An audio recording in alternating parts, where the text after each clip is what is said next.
Tijani sama waay la jamiñal jaara busu wala ma sebi jaara jurujub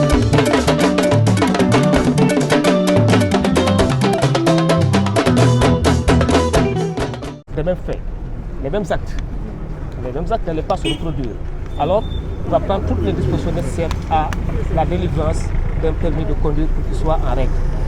Les avocats aussi qui ont eu à plaider à mes côtés ont plaidé dans le même sens, la clémence. Parce que nous ne sommes pas les avocats des diables aussi. Nous sommes là pour défendre notre client dans la mesure possible.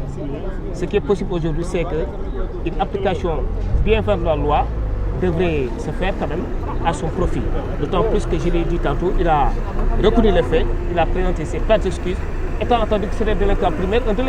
quand même très convaincant. Dans la mesure où Sidi Diop a fait preuve d'humilité. Un des enquêteurs m'a confié que le sieur Sidi Diop est une personne très humble. Dans la mesure, lorsqu'il a procédé à son arrestation, il n'a pas eu à se présenter ou à mettre en avant sa qualité d'artiste,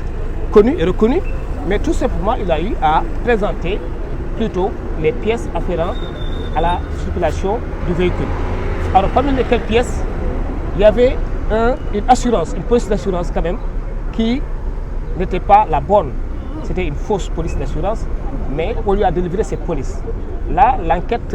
qui va se poursuivre certainement va déterminer cette personne-là qui a eu à remettre cette police d'assurance. À tout état de cause, il est de très bonne foi, et donc tout à l'heure là-bas du tribunal, il a mis en avant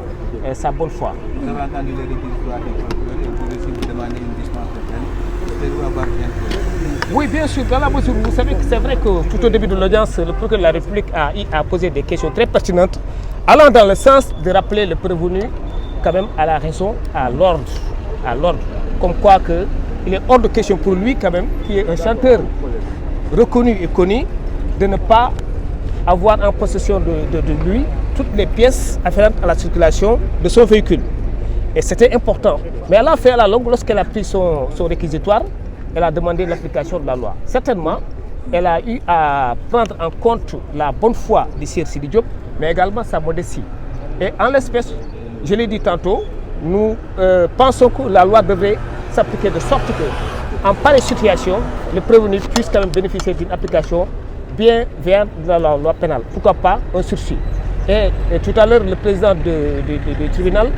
en tout cas, a eu à mettre l'affaire en cours d'audience, de délibérer, donc sera vidé dans les quelques heures. Et à partir de ce moment, on va aviser. D'accord.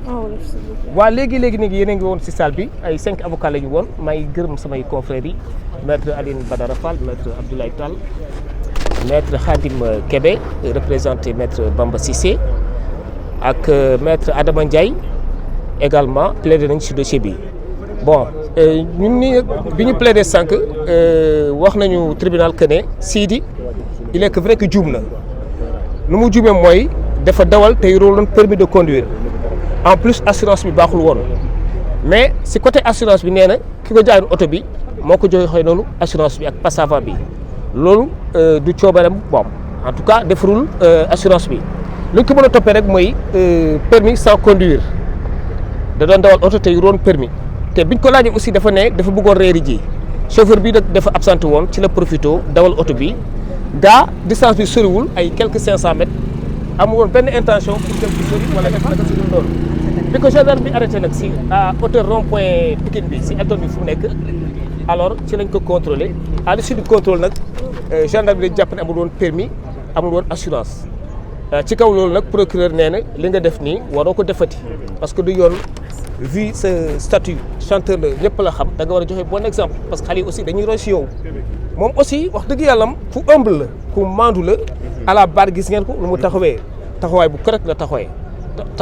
la taxawee mais carrément amuloon benn intention pour dawal oto sans pour autant mu yore permis ak faux assurance. yéen a ngi demandé dispense de peine. dégg ngeen tamit réquisitoire procureur. Effectivement ci kaw loolu procureur dafa laaj que ne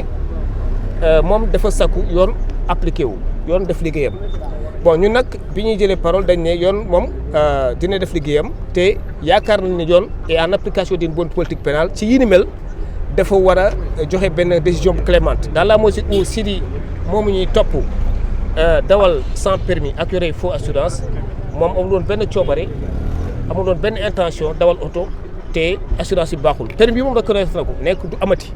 bu jógee si li incha allahu rabi dina ut permis te maa ngi bëggoon préciser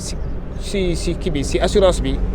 dañ ne faux la mais waa ji ko jaay oto bi noonu la ko joxee donc xamul woon faux la man sax à la barre laaj naa ko est-ce que Sidi boo xamoon ne faux la di nga ko jël mu ne ma non du ko jël ma ne ko encore est-ce que boo xamoon ne faux la gendarme bi bu la laajee kayit yi est-ce que di ko présenter mu ne ma non mais mieux encore gendarme bi si boppam nee na Sidi vraiment ku modeste la dafa wàccee boppam parce que contrôle routine bi bu amee mais mënoon na ne moom artiste la voilà mettre en avant quel type artiste doog a joxe papier mais defu ko comme ñëpp dafa joxe papier yi te à la barre vraiment macha allah dafa am taxawaay bu rafet bu baadu bu correct nee na ci kaw loolu nañ ko jéggal du amati incha allah rabi. permis international bi ñu dégg am na wala permis international. waaw permis boobu dañ ko joxoon Gambie lañ ko defaree Gambie lañ ko defaree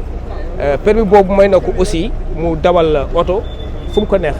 mais vous savez aussi fii dafa am législation boo xamante ni c'est très particulier dafa am ay conditions yoo xamante ni permis noonu nga ko war a yoree pour mun a dawal ici au Sénégal de toutes les façons soriwuñ si point boobu